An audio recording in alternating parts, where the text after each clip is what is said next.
CM Revanth Reddy ఆదేశాల మేరకు కేసీఆర్ ను తెలంగాణ రాష్ట్ర దశాబ్ది ఉత్సవాలకు ఆహ్వానించినట్లు ప్రభుత్వ సలహాదారు హర్కర్ వేణుగోపాల్ చెప్పారు. ఆహ్వాన పత్రికతో పాటు ముఖ్యమంత్రి లేఖను కూడా కేసీఆర్ కు అందించామన్నారు. తెలంగాణ రాష్ట్ర అవతరణ దినోత్సవం అందరికీ పండుగని ఈ వేడుకలకు పెద్ద ఎత్తున ఘనంగా నిర్వహిస్తున్నామని వేణుగోపాల్ వెల్లడించారు. మాజీ సీఎం ప్రతిపక్ష నేతగా కేసీఆర్ ను ఉత్సవాల్లో భాగస్వామ్యం కావాలని కోరినట్లు హర్కర వేణుగోపాల్ వివరించారు. ఉత్సవాలకు ఆహ్వానించడంపై కేసీఆర్ సానుకూలంగా స్పందించారని వెల్లడించారు.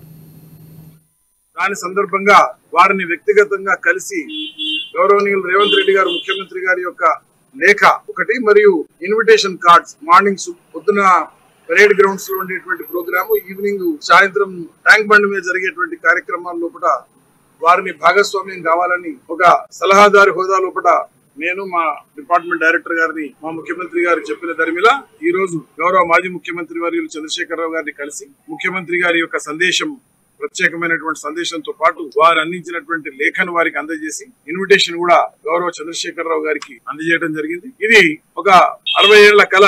గౌరవ మా నాయకురాలు అధినాయకులు అయినటువంటి శ్రీమతి సోనియా గాంధీ గారు ఆ రోజు జూన్ 2వ తేదీ రోజు ఏదైతే తెలంగాణ సెపరేషన్ అనేటువంటిది అనౌన్స్ చేయటము